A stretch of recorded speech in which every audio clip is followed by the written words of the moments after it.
In this video, we're going to talk about why finding and establishing our innate sense of groundedness and stability and safety in our bodies is so important when we're doing any type of inner work. And I'm also going to share the 4 most powerful ways of practicing and coming home to and feeling that sense of safety and groundedness that I have found works for me and the clients that I work with.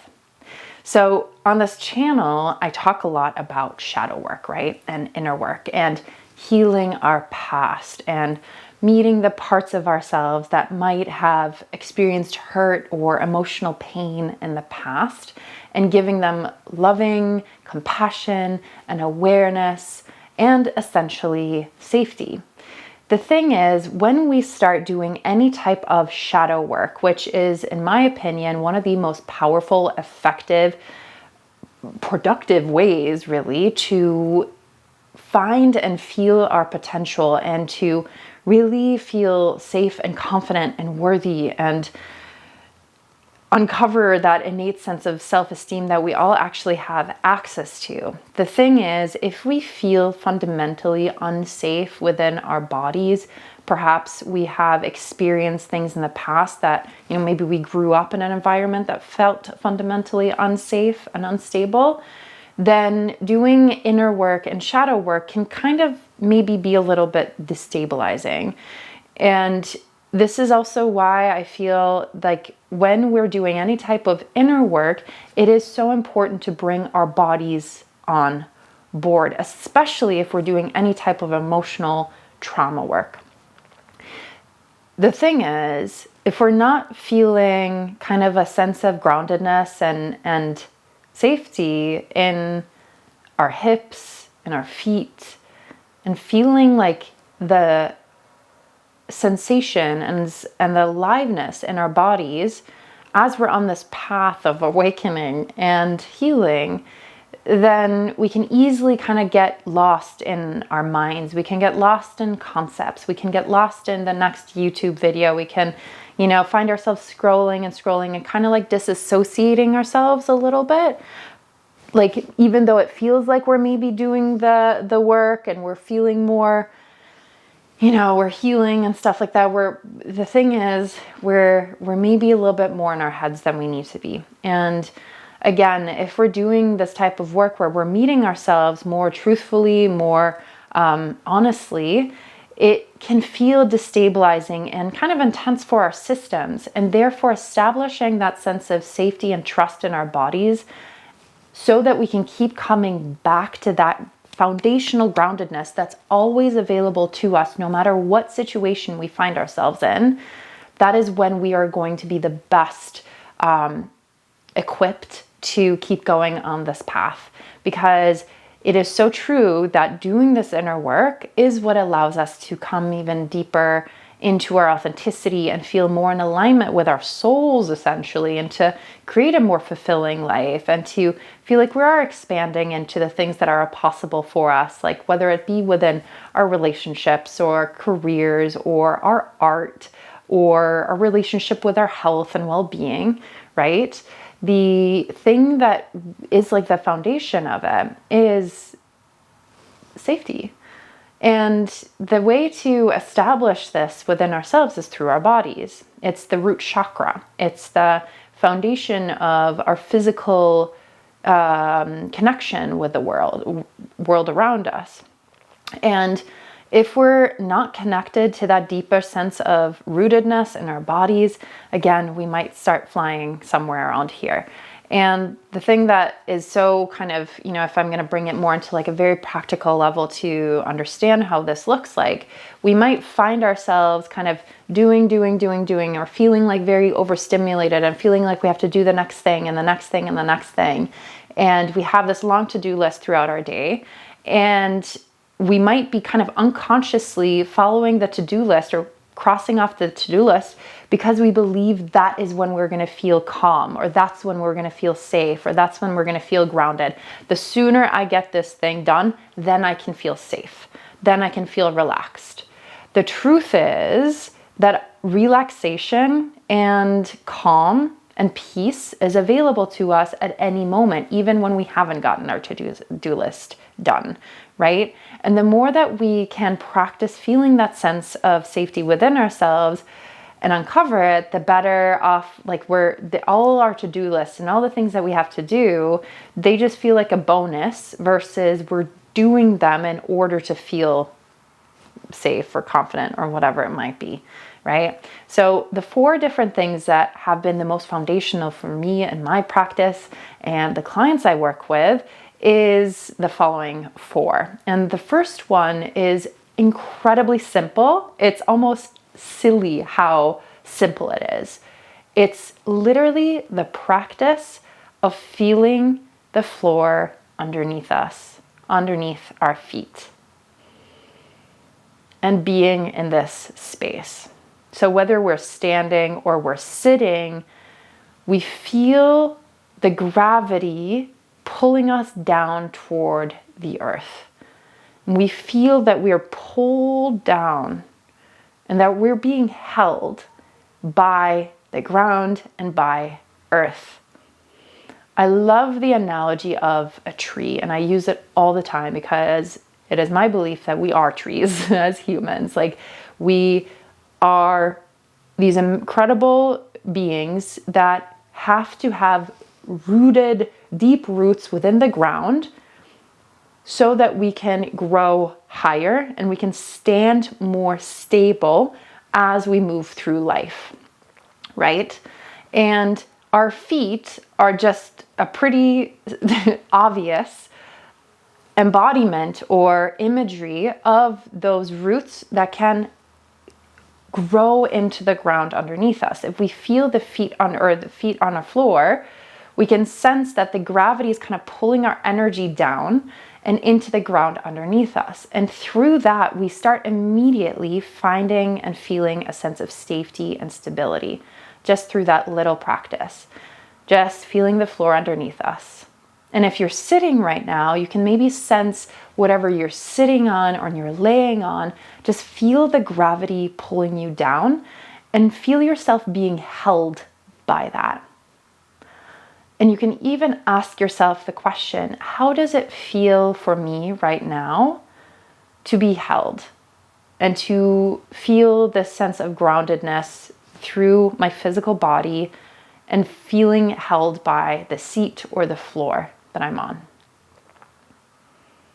And really explore that, really sense into that. How does it feel? For me right now, I can feel a sense of confidence and calm as I'm speaking. It feels like my words are coming from way low below me, from like a more nutrient dense space, versus my speaking is coming from my head and like whatever, the first things that are falling within my head. It's coming from a more rooted place. And I'm not kind of searching for words kind of frantically to find the next word I'm going to say or the next thing I'm going to speak.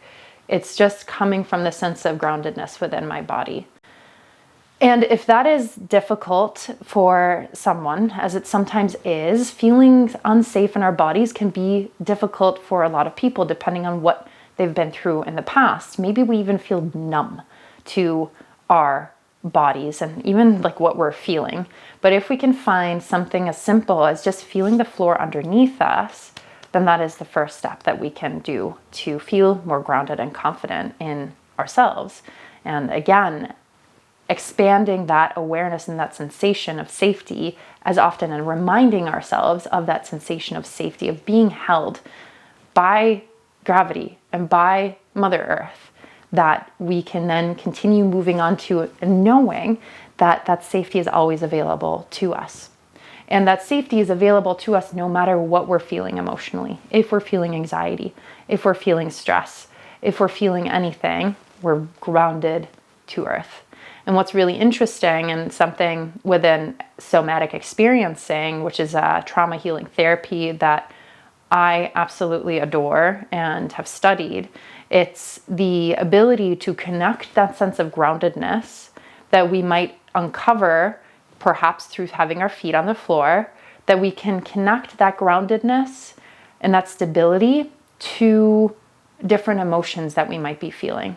Like we're feeling an emotion of instability or stress or anxiety, and then I can connect that anxiety, I can feel that anxiety maybe in my chest, and then I can blend it with the energy of groundedness and stability that I sense through my feet and through gravity pulling me down. So that's number one, a very simple one. And number two is our hips and rootedness through our hips, stability and mobility, and kind of like a physical embodiment of our hips. Again, we're getting into sensation and feeling and being kind of aware of our hips, especially as women, but this goes for men as well, where we can start developing a deeper relationship with our hips. Our hips is usually where we store a lot of emotional pain and trauma and stress. And it's a place where we have so much potential for releasing that stress and that tension through different practices, like different shaking practices or dancing, intuitive movement. Even, if shaking isn't for us, if maybe can be some kind of intense sometimes and overwhelming, but doing an intuitive movement or intuitive mobility, where we're just moving our hips exactly the way it feels right for us in the moment. It doesn't have to look like anything. It can just feel into it and start moving in different directions and circles. If we stay with it long enough and practice it, we'll start uncovering that sense of safety. And we might even find ourselves releasing tension and trauma and stress through that movement. And that is also why I care so much about somatic mobility and doing different practices where we're intentionally releasing the stress and trauma through different mobility practices. And with that, what's really interesting and what I found on my journey with all this is that building strength and stability in our, like as we're releasing the stored emotion and the stored stress and survival energy in our bodies, and especially places like our hips, also building strength, also building stable strength and muscle mass in areas like our hips, because our hips is such a central part of our body. It's what keeps the trunk of our body upright. It's what allows us to move forward. It's our hips, it's our glutes that are, in fact, the strongest, biggest muscles of our bodies. And when we build that strength and stability in our glutes and our hip muscles, in addition to mobility and some flexibility, that is where that energy of feeling strong and confident in our hips can expand into all other areas of our life. You see so often people feeling and moving differently when they start a strength training practice, right? Like they feel more confident in themselves. And so often it is because they feel more grounded and strong and confident that they can, if someone comes at them, they feel more capable to fight back. They feel more confident. They feel more, they move with a sense of density through the world where an energy of you can't fuck with me starts becoming more and more apparent. And this is especially true for both men and women, but for women especially. And I saw this so truly while working as a strength coach at a gym, how uncovering that sense of strength and groundedness in women was so powerful, because that natural sense of confidence started showing more and more and more. And that came from feeling our hips and feeling the strength of our hips. And like I kind of mentioned there too, like when we release the tension and trauma that can be stored there as well, things like anger, things like shame, things around sexual shame, things around grief or sadness, these things can often store themselves in the deep tissues and the muscles of our hips. Muscles like our psoas muscle, which is part of our hip flexors, deep inner hip flexors. And releasing that allows for the layers of tension to release and that survival tension to release. So then we can build strength and stability that comes from health and comes from vitality versus a sense of, survival stress or trauma, right?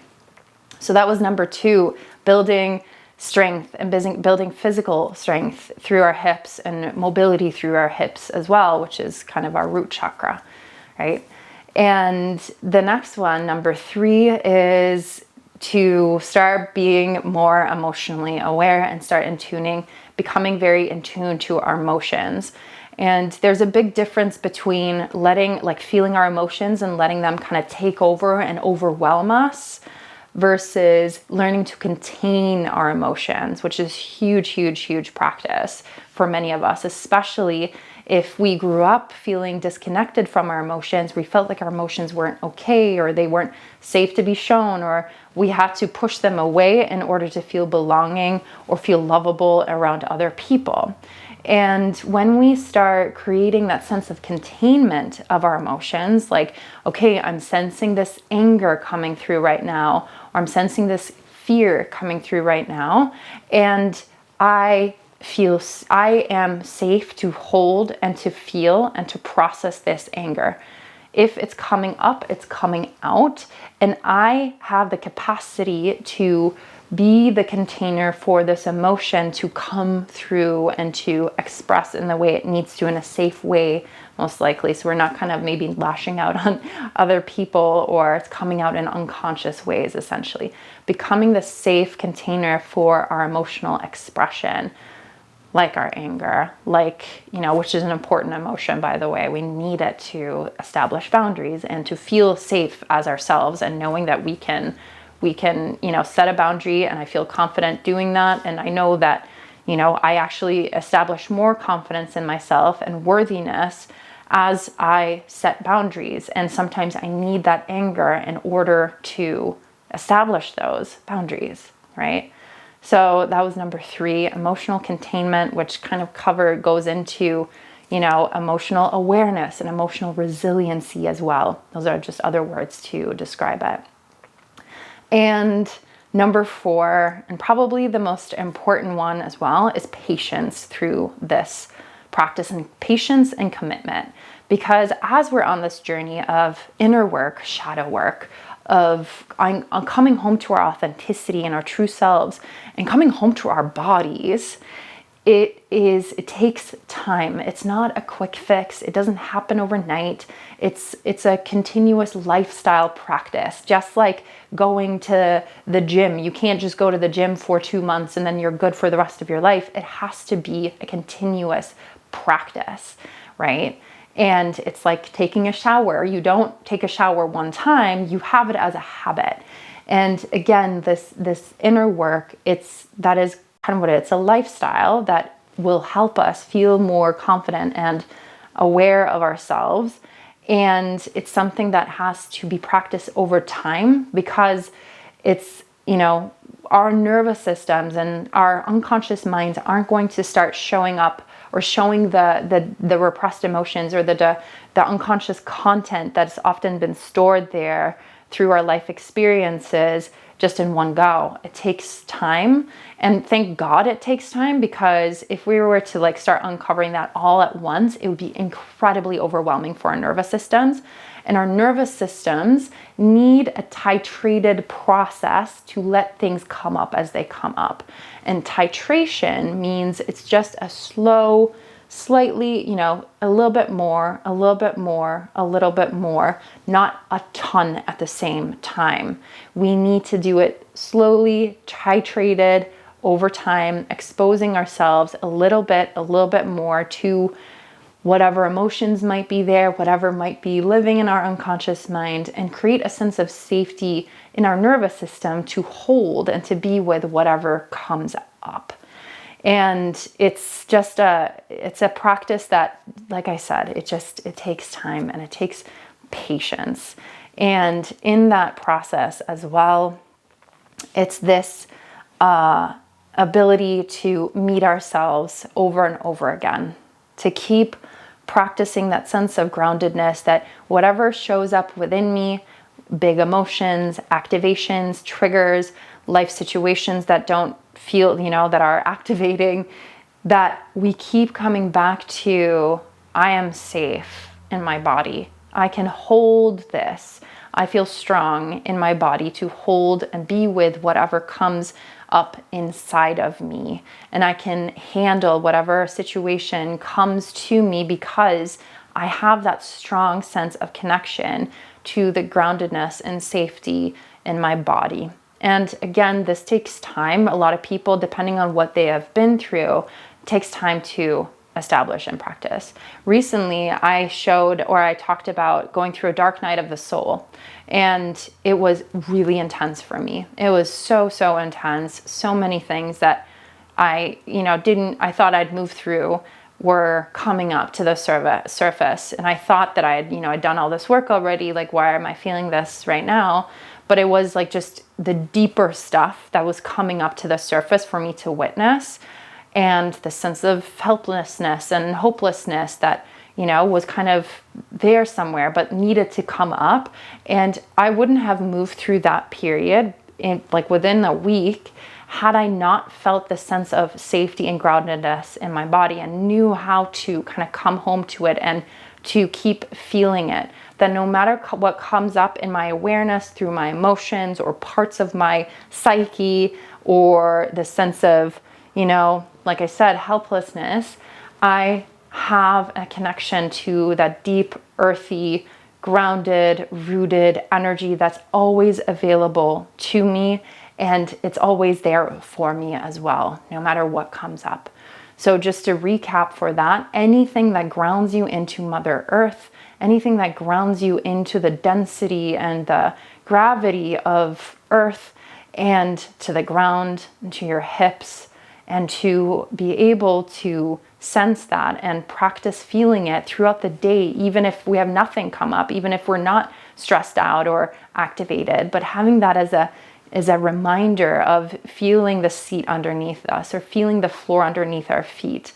Maybe walking barefoot as often as we're able. That is where we'll be able to feel the nutrients from the ground, the roots below us, and then also be able to contain and hold anything that comes up in our awareness and give it that safety that it needs in order for it to process and to digest. And so that we feel better on this path, on this journey of awakening and coming more deeper into who we truly are. So if anything resonated here, I'd love to hear from you in the chat. You can connect with me also on Instagram.